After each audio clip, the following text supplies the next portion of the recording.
Hello friends, मैं सौम्य भटनागर और आपका स्वागत है फ्रेंड्स ऑफ मीडिया पर। आज का कार्यक्रम एक ऐसा कार्यक्रम जिसको कोई विश्वास बोलता है तो कोई अंधविश्वास। ज्योतिषी हमारे बीच चर्चा करने के लिए मौजूद है पंडित वृंदावन गर्ग जी। मैं सर का हार्दिक स्वागत करता हूं फ्रेंड्स ऑफ मीडिया पे। कार्यक्रम में हम चर्चा करेंगे कि आखिर क्या है ज्योतिषी, कितने प्रकार की ये होती है। सर, मैं आपसे जानना चाहूँगा कि आखिर क्या है ज्योतिषी और किन किन प्रकार की ज्योतिषी पाई गई है और किन किन प्रकार की होती है। जी सर, सबसे पहले मैं माँ जगत जननी के चरणों में प्रणाम करता हूँ। सर्व मंगल मांगल्ये शिवे सर्वार्थ के सर्वणे त्र्यंबके गौरी नारायणी नमस्ते। माता रानी के चरणों में प्रणाम करता हूँ।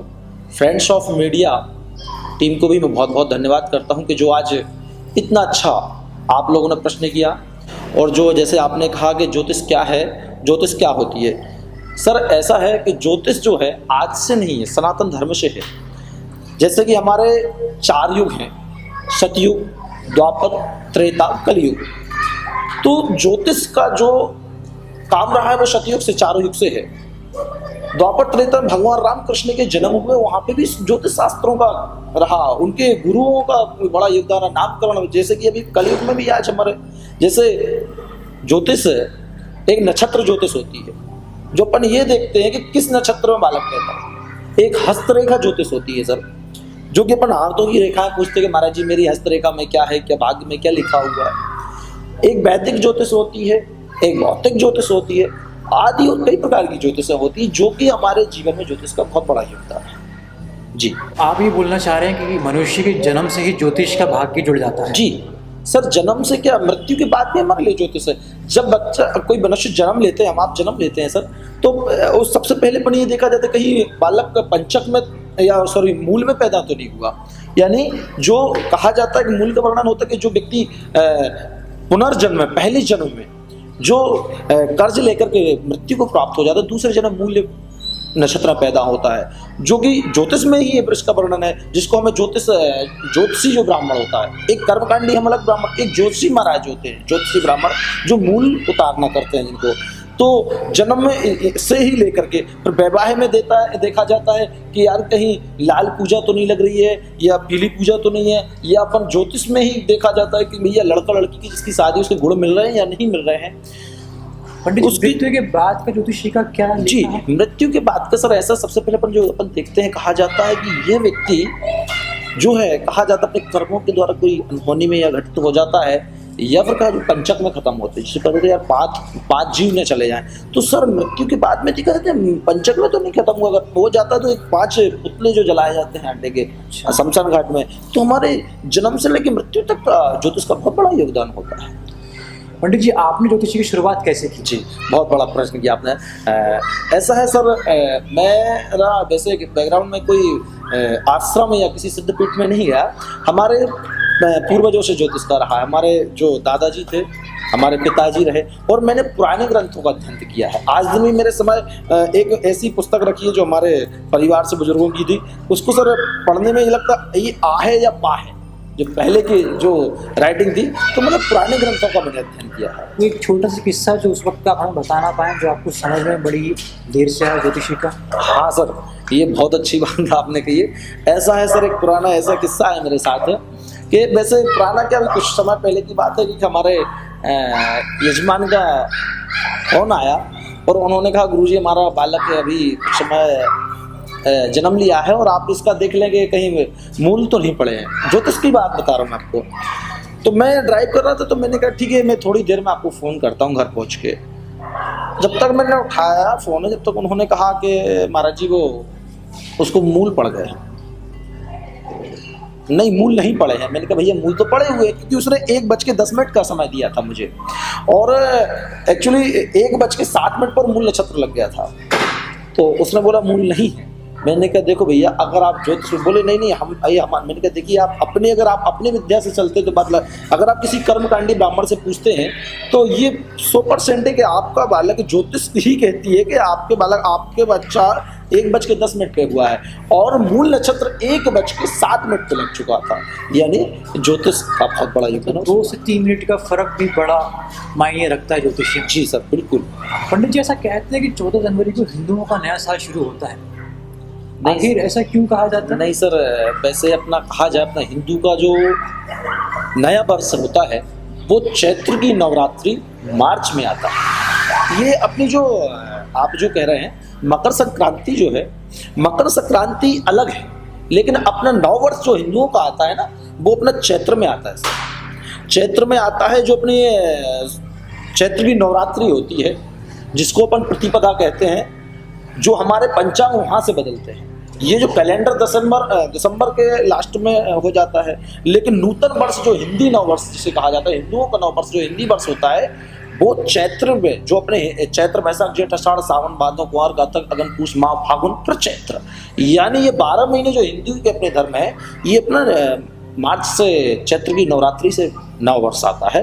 और रही बात आपने जो मकर संक्रांति कह रहे हैं सर, मकर संक्रांति का वैसे कहा जाता है पर्व कि मकर संक्रांति पूष के माह में, जो अभी ये पूष चल रहा है, जैसे अपन ये पूष का माह अपना हिंदू में चल रहा है सर, जो मकर संक्रांति आती है, पूष में सूर्य कर्क रेखा से होकर के मकर राशि में प्रवेश करता है, इसलिए से मकर संक्रांति कहते हैं। उससे कुछ फर्क देखा? हाँ सर, मकर संक्रांति में सबसे बड़ा जो धर्म माना जाता है, दान माना जाता है, तो सूर्य की आराधना, सूर्य भगवान की आराधना, और दूसरा शनि का दान सबसे बड़ा माना जाता है। बहुत बड़ा मतलब इसका योग होता है मकर संक्रांति पर।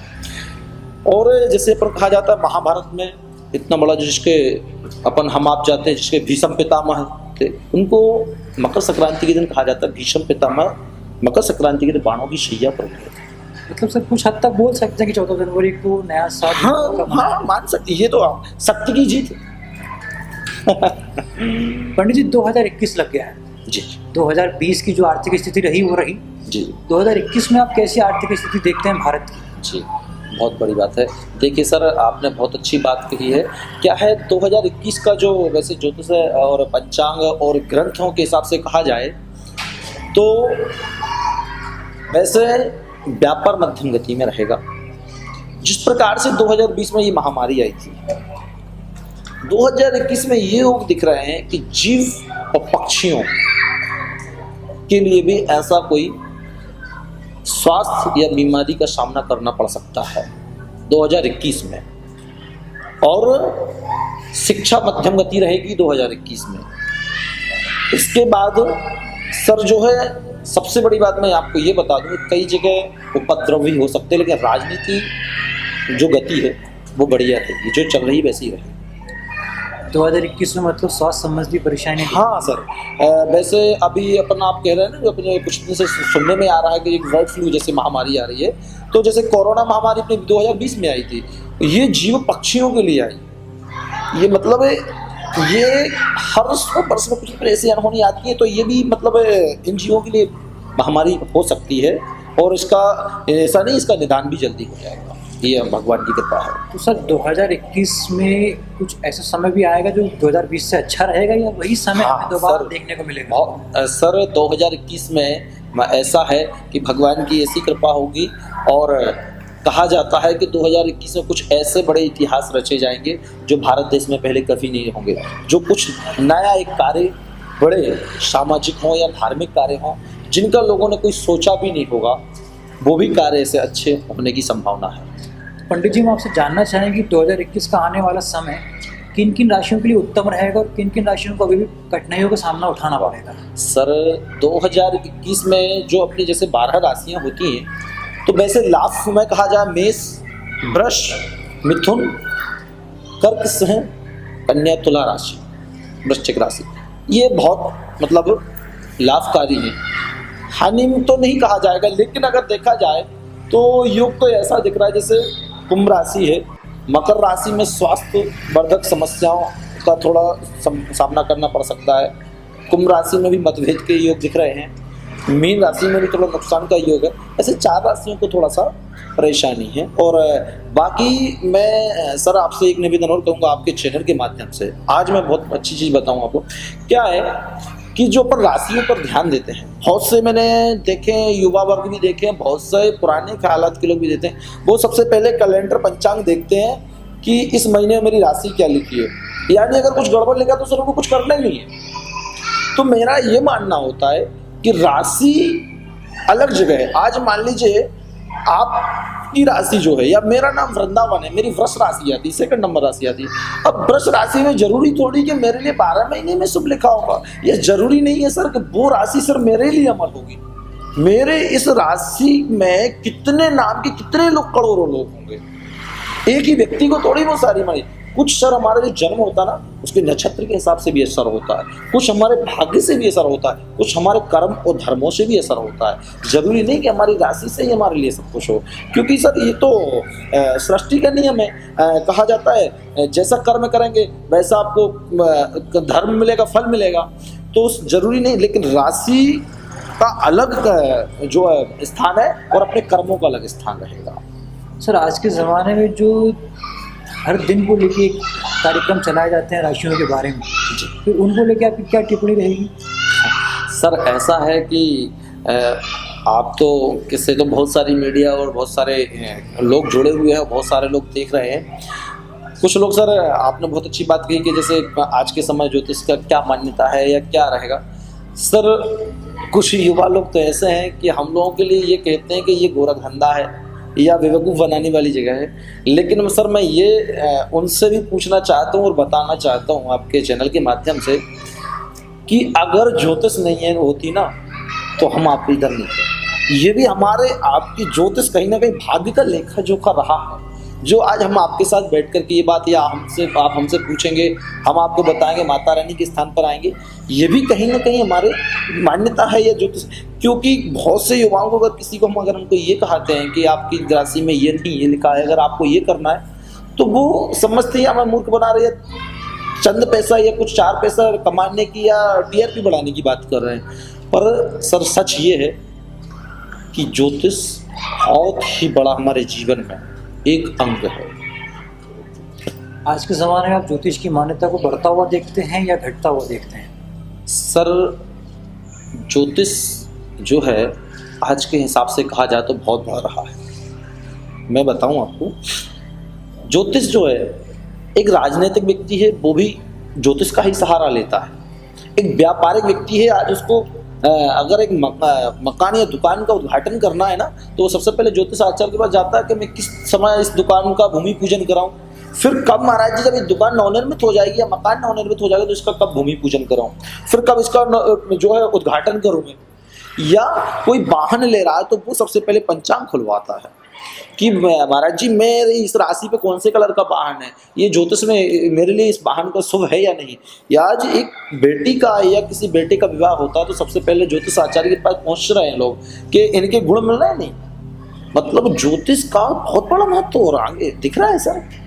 पंडित जी, ऐसा क्यों कहा जाता है कि ज्योतिष के माध्यम से लोगों को आजकल डराया जाता है, उनके मन में वहम पैदा किए जाते हैं और शायद सच्चाई से रूबरू कराने के बहाने से शायद उनसे पैसा लूटा जाता है? सच बात है सर, ये जो लोग कह रहे हैं ना वो सच कह रहे हैं। कहीं ना कहीं क्या उनको ऐसा लग रहा है, लेकिन देखिए मैं सर एक बात मानता हूँ कि कर्म आप अपने करिए। रही बात ज्योतिष की, तो ज्योतिष से सर कोई डरावने वाली बात नहीं होती। ज्योतिष में ही तो लिखा होता है कि इंसान को इसको काल सर्प की पूजा है। उसी ज्योतिष में निकलता है कि ये मांगलिक है व्यक्ति, इसको मंगल ग्रह भारी है, इसका शनि की साथ, ये ज्योतिष ही कह रही ना। ये किसी को शनि लाभ होता है, किसी को हानि होता है, ये ज्योतिष ही। सर ये डराया नहीं जाता है। अब जैसे सर मैं स्वयं व्यक्ति में बता रहा हूँ, मेरे ही घर के ही एक शख्स, आज मेरे पिताजी मकर राशि पर, अब उसमें क्या है, ज्योतिष में क्या है लिखा कि 2021 में कहीं ना कहीं स्वास्थ्य में हानि हो रही है, मतलब कोई परेशान छोटा मोटा। अब मैं क्या बोलूं कि ज्योतिष में झूठा है, या मैं अपने जाके आज अपने पिताजी को डरा दूं? ये डराने वाली बात नहीं सर, उसमें लिखा है ना। मेरे पिताजी का नाम फूलचंद गर्ग आ रहा है नाम, तो उनके हिसाब से राशि मकर बन रही है सर। अब मकर राशि बन रही है सर, तो अब बताइए कि मैं उनको डराऊं? मैं उनसे क्या बोलूं कि आपकी राशि में तो आप ये लिखा हुआ, तो वो क्या बोल रहे हैं कि हमें डरा रहा है?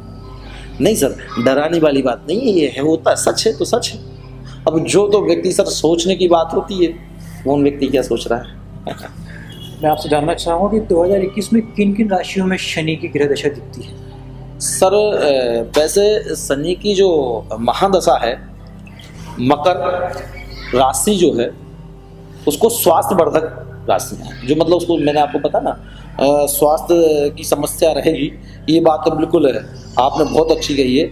और सर दूसरी जो तुला राशि भी है, तुला राशि पे भी सर जो है, लेकिन तुला राशि में जो शनि की आप 7.5 बोल रहे हैं ना सर, उसको लाभप्रद है तुला राशि में। और मकर राशि में जो है चढ़ता हुआ मतलब शुरुआत लगती हुई है, तो उसको थोड़ा सा स्थिति 4 राशि में और इनमें भी शायद शनि की 7.5 है। पंडित जी, एक चीज़ जानना चाहूँगा मैं आपसे, ऐसा कहा जाता है कि शनि आपकी राशि में बैठा हो जी तो शायद कुछ खतरे की बात है, किस हद तक ये चीज़ें सही हैं? नहीं सर, सर आपने जो बात कही बहुत अच्छी बात पूछी है। मैं आपके माध्यम से बताना चाहता हूँ सर कि जो ये कहते हैं कि शनि हमारे लिए हानिकारक होता है, सर शनि तो न्याय का देवता है, सच्चाई का देवता है। सर शनि की जो 7.5 होती है, जो कहा जाता है चलते समय जो होती है, वो और मध्यम गति और उतरते समय, तीनों अलग अलग प्रकार। तुला राशि में देखिए शनि लाभप्रद लिखा हुआ है जो उसमें दिया गया है। मतलब अब वो क्या सोचेगा, यार शनि आ रहा है डरूं मैं? शनि सर न्याय का देवता होता है, कोई डरने की बात नहीं है। और शनि की आराधना और हनुमान जी की आराधना करो तो वैसे ही तो कहा जाता है, कलयुग में तो व्यक्ति वैसे ही सुख शांति समृद्धि वाला होता है। और कलयुग के तो प्रथम देवी देवता माँ जगत जननी और हनुमान जी शनिदेव महाराज जी है। पंडित जी, मैं एक चीज़ आपसे पूछना चाहूँगा कि ऐसा कहा जाता है कोई भी रत्न पहनने से पहले किसी पंडित की सलाह जरूर लें। हाँ सर, ये बहुत अच्छी आखिर ऐसा क्यों? ये बिल्कुल बहुत ही अच्छी बात कही सर। और मैं आपके माध्यम से एक बात बहुत अच्छा आपने प्रश्न किया। अपनी मर्जी से मुझे याद है कि हमारे एक मित्र हैं सागर में, उन्होंने खुद की समस्या बताई थी। उनके लिए शायद किसी ज्योतिष ने, किसी ब्राह्मण ने उनसे कहा था कि आपको जो है काला नग, वो आपको शुभ नहीं। कोई बताता, चाहे कोई कंकड़ रहा हो, जो भी रहा हो, उन्होंने खुद तो उनको मना भी किया था। लेकिन जब वो कोई ज्वेलरी में कहीं गए तो उनको वो उस नग वाली अंगूठी बहुत पसंद आ गई और उन्होंने पहन ली। उन्हीं के मैंने मुंह से ये बात सुनी थी सर कि उन्होंने खुद कहा था कि वह उनको नग बल्कि शुभ नहीं था, लेकिन जो जिस तरीके से उसमें कलाकारी से उसको बनाया गया था वो बहुत पसंद आ गई थी वो चीज़। उन्होंने पहना। उनका खुद कहना था कि जिस व्यक्ति के पास इतना कारोबार होते हुए वो कम से कम नहीं तो इतना कर्ज में हो गए थे सर, मैं आपको बता नहीं सकता। आपके चैनल के माध्यम से उनका नाम नहीं लूंगा ना, वो खुद समझ जाएंगे जब आप ये वीडियो देखेंगे कि। और फिर उन्होंने उसी व्यक्ति से पूछा, उसी ज्योतिषाचार्य से, कि महाराज जी मुझसे ये गलती, तत्काल वह नंग उतरवाया। पर उनको जो भी उनकी राशि के हिसाब से रहा हो, उस ज्योतिषाचार्य ने उनके हिसाब से बना के पहनवाया। आज भी मैं वह व्यक्ति बता रहा हूँ तो इतना संपन्न है। और मैं बता दूं, वह महाकाल भगवान के बहुत बड़े भक्त हैं और आज दिन वो बहुत ही सुकून परिवार है, आनंदमय है। मतलब इससे जान तक की हानि हो सकती है? हाँ, बहुत कोई बड़ी बात नहीं। मैं उम्मीद करता हूँ आपको आज का हमारे कार्यक्रम पसंद आया हो। कार्यक्रम अगर पसंद आए, लाइक, सब्सक्राइब, कमेंट करना बिल्कुल ना भूलें। आप सभी का बहुत बहुत धन्यवाद हमारे साथ जुड़े रहने के लिए। आगे भी आशा करता हूँ ऐसे आप हमारे साथ जुड़े रहेंगे। नमस्कार दोस्तों, मैं पंडित श्री वृंदावन गर्ग, वैदिक कर्मकांडी ब्राह्मण, और मैं वैसे भारतीय जनता पार्टी पद पर भी हूँ। फ्रेंड्स ऑफ मीडिया, इस चैनल को आप सभी से मैं निवेदन करता हूँ, कमेंट करें, सब्सक्राइब करें, लाइक करें। दोस्तों, यह चैनल एक बहुत अच्छा, युवाओं की नई पीढ़ी का बहुत अच्छा चैनल है, जो कि हर समय मदद भी कर रहा है और कुछ ऐसी चीज़ें दिखा रहा है, ऐसे वीडियो ला रहा है जो शायद आपने कभी नहीं देखे होंगे। मैं आप सभी से विनम्र हाथ जोड़ के निवेदन करता हूं कि आप इस चैनल को प्लीज़ सब्सक्राइब करें, कमेंट करें, लाइक करें। और अगर हो सकता है हमसे या इस टीम से कोई भूल चूक गलतियां तो प्लीज़ आप मुझे कमेंट करें, मैसेज करें, हम उसमें सुधार भी करेंगे। और आप जो भी उसमें मैसेज करेंगे हम उसको जरूर ध्यान धरेंगे। धन्यवाद।